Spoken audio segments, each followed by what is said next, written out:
Hello students, আজকে তোমাদের জন্য বিশেষ একটা ক্লাস নিয়ে চলে এসেছি, যেখানে কিন্তু আমরা ডব্লিউবিপি এক্সামের জন্য স্পেশাল কিছু ম্যাথমেটিক্স এবং জিআই ক্লাস একসাথে রয়েছে।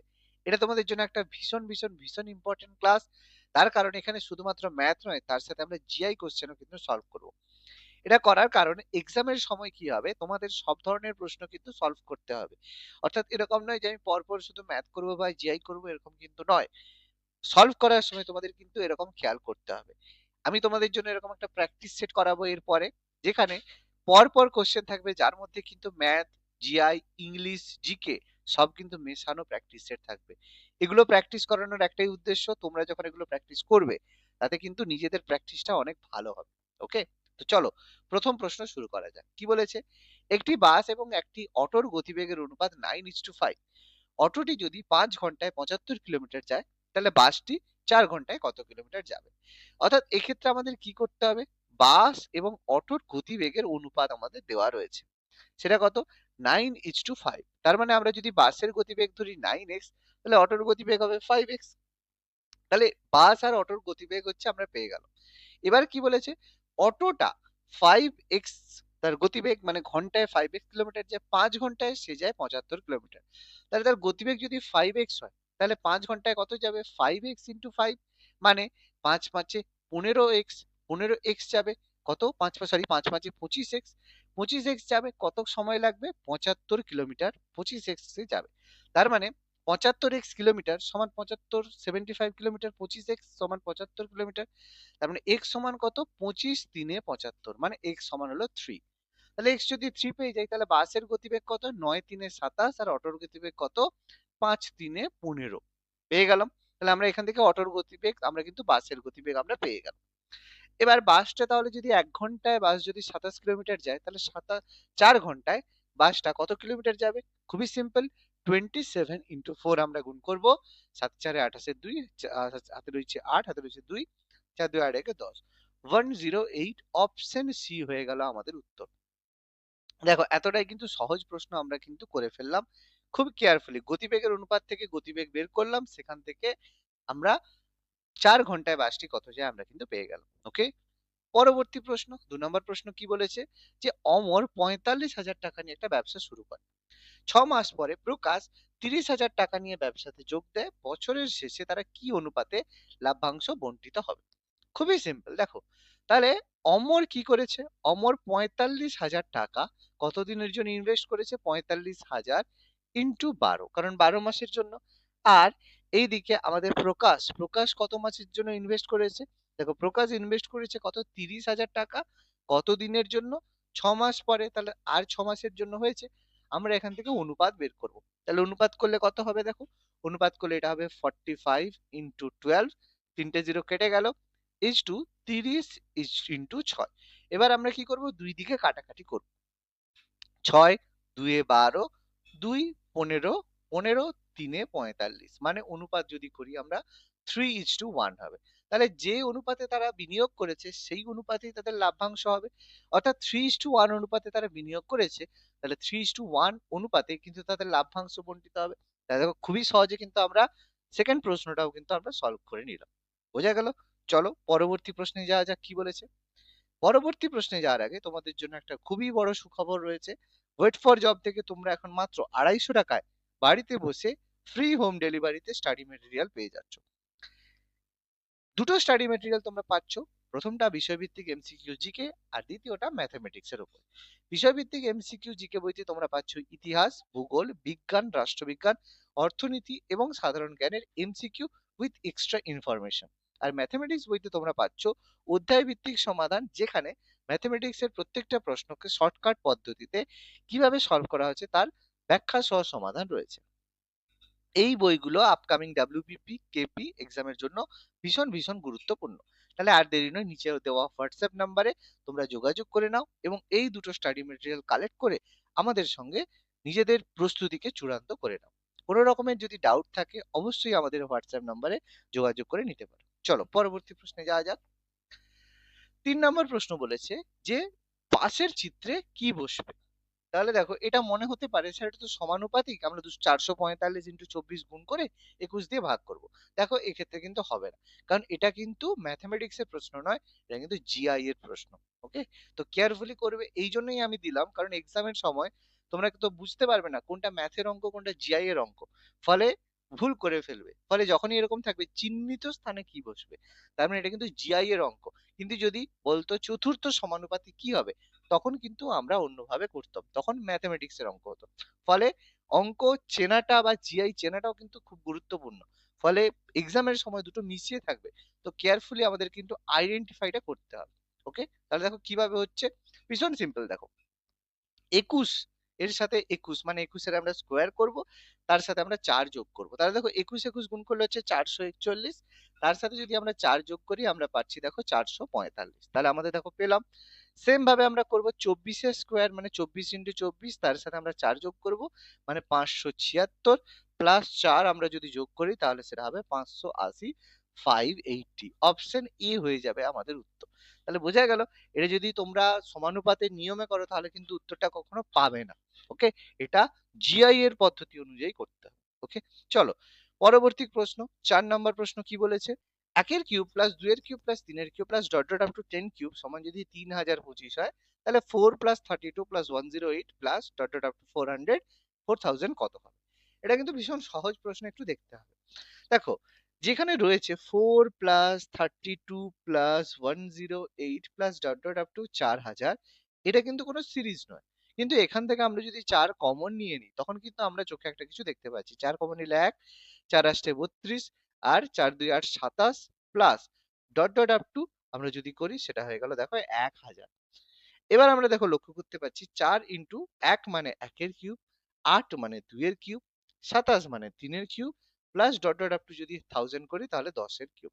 এবার এই মানটাই দেখো আমাদের দেওয়া আছে 3025, তাহলে অবশ্যই 4 ইন্টু 3025 3025, তাহলে গুণ করলে কত হচ্ছে 4 3 12 100, তাহলে 12100। অপশন বি হয়ে গেল দেখো আমাদের উত্তর 12100। দেখো কতটা সহজ প্রশ্ন আমরা কিন্তু বুঝতে পারলাম। ওকে, চলো পরবর্তী 5 নম্বর প্রশ্ন কি বলেছে, বৃহত্তম কোন সংখ্যাকে 5834 থেকে বিয়োগ করলে বিয়োগ ফলটি 20, 28, 32 এবং 34 দ্বারা বিভাজ্য হবে। দেখো খুবই ভালো প্রশ্ন, কিন্তু এটা কিন্তু আমাদের কেয়ারফুলি করতে হবে। দেখো এক্ষেত্রে কি হবে, 5000 আমাদের যে 20, 28, 32 এবং 35 সংখ্যাগুলো দ্বারা বিভাজ্য, তার মানে প্রথমে আমাকে এর লসাগু বের করতে হবে। লসাগু তাহলে অ্যান্সার হবে 2 দিয়ে করলাম 2 10, 14, 16, 35, 2 5 এ 10, 2 7 এ 14, 2 আসছে 16, 35। তাহলে আবার আমাদের কত হবে দেখো 7, 5, তারপরে এটা আমাদের হবে 7, 8, 7 5 এ 5 দিয়ে হবে দেখো 5 এ 1 এ, তাহলে তোমার হচ্ছে, তো এটা 7 এ 1 এ 7, 7 5 এ 35, হ্যাঁ তাহলে 1 1 8 1, তাই তো? তাহলে কত হচ্ছে দেখো, তাহলে আমাদের এখানে লসাগু হচ্ছে 5 2 10, 8 5 56, 2 112, 1120। এবার দেখো এই 1120 কিন্তু বিভাজ্য হবে, কিন্তু বলেছে বৃহত্তম কোন সংখ্যাকে 5834 দ্বারা বিয়োগ করলে বিয়োগফলটি এত দ্বারা বিভাজ্য হবে। তাহলে বিয়োগফলটা এত দ্বারা বিভাজ্য হবে, তার মানে 5834 থেকে বিয়োগ করতে হবে। তার মানে এখানে দেখতে হবে যে এর যে গুণিতক 1120 কোন গুণিতক 5834 এর কাছাকাছি রয়েছে সেটা আমাদের করতে হবে। তাহলে দেখো 1120 এর যদি আমরা 2 দিয়ে গুণ করি তাহলে কত হচ্ছে 0 4 22040। এটাকে যদি আমরা দেখো এটাকে আমরা যদি 3 দিয়ে গুণ করি তাহলে কত পাচ্ছি 3 2 60, 3360 পাচ্ছি। যদি 4 দিয়ে গুণ করি তাহলে আমাদের কত হচ্ছে 0 4 2 8, 4480। কিন্তু আমরা যদি এটাকে 5 দিয়ে গুণ করি তাহলে সেটা কত হচ্ছে 0 5 2 10 এর 0 হাতে রয়েছে 1, 5 একে 5, 5500, 5000, সরি এটা বেশি হবে 5600, তাই তো? এবার দেখো 5600 হলো, তাহলে বৃহত্তম কোন সংখ্যা, তার মানে একটা জিনিস খেয়াল করো এর পরের সংখ্যাটা সেটা কিন্তু 6000 পেরিয়ে যাবে। তাহলে বলছে বৃহত্তম কোন সংখ্যাকে এত দ্বারা বিয়োগ করলে বিয়োগফলটা এত দ্বারা বিভাজ্য হবে। তাহলে এক্ষেত্রে দেখো আমাদের উত্তর কত হবে, আমরা যদি চাই এখানে যদি ক্ষুদ্রতম বলতো তাহলে কিন্তু 5,834 থেকে আমরা 5,600 কে বাদ দিয়ে আমরা কিন্তু উত্তরটা বের করে নিতে পারতাম। কিন্তু এক্ষেত্রে বলছে বৃহত্তম সংখ্যা। বৃহত্তম সংখ্যা মানে আমাদের এখান থেকে যেতে হবে 1,120 তে। তাহলে উত্তর কত হবে? উত্তর হবে দেখো 5,834 থেকে বিয়োগ করতে বলেছে। যেতে হবে কোথায়? 1,120 তে যেতে হবে। তাহলে সেটা কত? 4, 1, 7, 4। তাহলে অ্যান্সার হয়ে গেল 4,714। দেখো এই অঙ্কটা ভুল হওয়াটা কিন্তু প্রচন্ড স্বাভাবিক। কেন স্বাভাবিক? এখানে যদি বলতো সংখ্যাটা কোন ক্ষুদ্রতম সংখ্যা তাহলে আমরা উত্তর করতাম কি?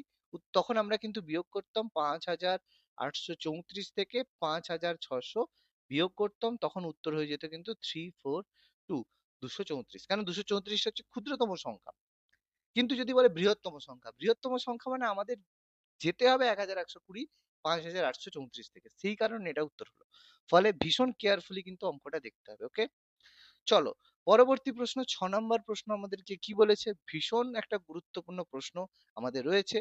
কোন সাংকেতিক ভাষা কাস্টমকে যদি এটা লেখা হয় তাহলে প্যারেন্টকে কি লেখা যাবে? দেখো করতে হবে কি, CUSTOM, কাস্টমকে লেখা হয়েছে UCTSMO। কি হয়েছে দেখো, মানে ফার্স্ট আর সেকেন্ড উল্টে গেছে, থার্ড আর ফোর্থ উল্টে গেছে, আর পরের দুটো উল্টে গেছে, মানে দুটো দুটো করে পেয়ার তারা উল্টে গেছে। তাহলে প্যারেন্টকে আমরা সেই জিনিসটাই করব।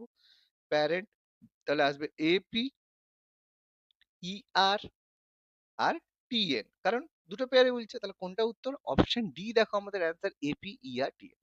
খুবই সহজ উত্তর কিন্তু। ওকে, চলো এবার 7 নম্বর প্রশ্ন আমাদের জন্য কি এসেছে, একটা ম্যাথমেটিক্স এর প্রশ্ন।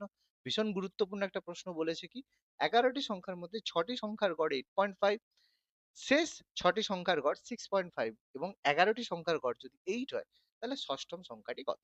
তাহলে দেখো প্রথম 6টি সংখ্যার গড়, তাহলে 6 ইন্টু 8.5 গুণ করলে কত হচ্ছে? 6 ইন্টু 8.5 গুণ করে দেখো 51 হচ্ছে। পরের 6টি সংখ্যা 6 ইন্টু 6 পয়েন্ট, মানে 6 ইন্টু 6.5 গুণ করলে কত হচ্ছে? দেখো অ্যান্সার হচ্ছে 39। তার মানে আমরা যদি যোগ করি তাহলে যে 13টা সংখ্যা, 13টা সংখ্যা রয়েছে, সরি 12টা সংখ্যা, 12টা সংখ্যার মোট কত আমরা পাচ্ছি? 90। কিন্তু আমাদের কাছে রয়েছে 11টি সংখ্যা, তাদের গড় 8, মানে হচ্ছে 88। তার মানে একটা যে সংখ্যা সেটা কত বেশি? 2 বেশি। তাহলে অপশন বি হয়ে গেল আমাদের অ্যান্সার 2 বেশি। এতটাই কিন্তু সহজ প্রশ্ন। ওকে, চলো 8 নম্বর প্রশ্ন কি বলেছে, একটা সময় এবং কার্য থেকে একটা অঙ্ক রয়েছে, টাইম এন্ড ওয়ার্ক থেকে আসা একটা অঙ্ক, ভীষণ গুরুত্বপূর্ণ অঙ্ক। বলেছে এ এবং বি একত্রে একটি কাজ 30 দিনে করতে পারে, বি এবং সি একত্রে কাজটা 20 দিনে করতে পারে, সি এবং ডি একত্রে কাজটা 15 দিনে করতে পারে। তারা একত্রে কত দিনে কাজটি শেষ করতে পারবে? দেখো ভীষণ কিন্তু সহজ অঙ্ক, কিন্তু আমাদের অঙ্কগুলো করার সময় একটু কেয়ারফুলি করতে হবে। কিরকম? এ আর বি একত্রে একটি কাজ 30 দিনে করে, তাহলে 30 দিনে করার মানে এ প্লাস বি আমরা এখান থেকে বলবো কত হবে? 30। বি প্লাস সি এটা কতদিন? এটা হচ্ছে 20 দিন। সি প্লাস এ এটা কতদিন? এটা হচ্ছে 15 দিন। তাহলে আমরা কি করব? লসাগু করব। তাহলে 20 3 এ 60, 2 3 এ 6 আর 15 4 এ 60। তাহলে আমরা যদি যোগ করি তাহলে 2 গুণিত এ প্লাস বি প্লাস সি সমান এদের কত? 4 3 এ 7 একে 9। তাহলে এ প্লাস বি প্লাস সি একত্রে কয় ইউনিট কাজ করে? 9 এর 2 দিনে, 9 এর 2 ইউনিট। তাহলে 60 ইউনিট কাজ করতে কত সময় লাগবে? 60 ডিভাইডেড বাই 9/2 মানে 60 ইন্টু 2 ডিভাইডেড বাই 9। 3 3 এ 9, 3 20 মানে 40/3। তাহলে কত হচ্ছে? 13 3 এ 39, 13 পূর্ণ 1/3। অপশন ডি হয়ে গেল আমাদের অ্যান্সার। সহজ প্রশ্ন, বোঝা গেল?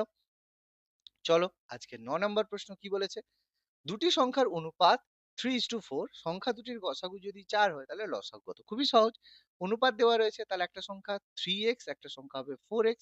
এবার গসাগু আমাদের বলেছে 4, তার মানে x এর মান এখানে 4 বলে রয়েছে, x এর মান 4 হওয়ার কথার অর্থ 4 3 এ সংখ্যাটা 12, 4 4 এ সংখ্যাটা 16। এবার আমরা জানি সংখ্যা দুটোর গুণফল মানে 12 ইন্টু 16 তাদের গসাগু আর লসাগুর গুণফলের সাথে সমান হবে। তাহলে গসাগু দিয়ে যদি আমরা ভাগ করি 4 3 এ 12, তাহলে 16 3 48, 48 হয়ে যাবে কিন্তু তার অ্যান্সার লসাগু। ভীষণ সহজ অঙ্ক, বোঝা গেল? চলো আশা করি বোঝা গেছে।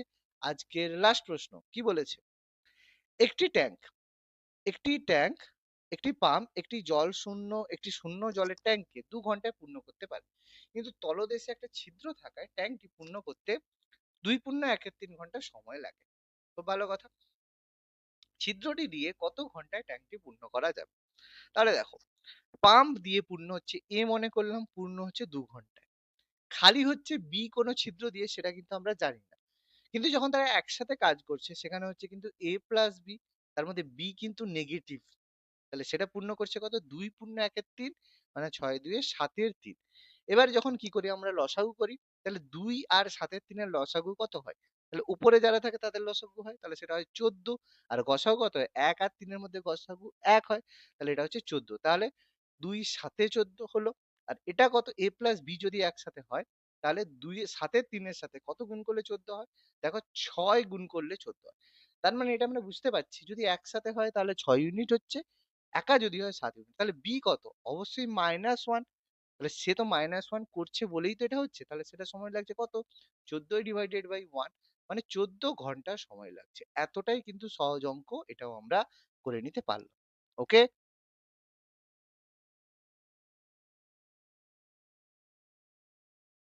তাহলে আজকের ক্লাসটা কেমন লাগলো তোমরা অবশ্যই কমেন্ট করে জানাও, এবং এই ধরনের যদি ক্লাস পেতে চাও, অর্থাৎ প্র্যাকটিস, তাহলে অবশ্যই কিন্তু আমাদের সাথে যোগাযোগ করো। এরকম প্র্যাকটিস সেট তোমরা কিন্তু পেয়ে যাবে, এবং আমরা কিন্তু তোমাদের জন্য, সামনে এক্সাম রয়েছে তার জন্য কিন্তু এইরকম প্র্যাকটিস সেট অবশ্যই করাবো। ধন্যবাদ।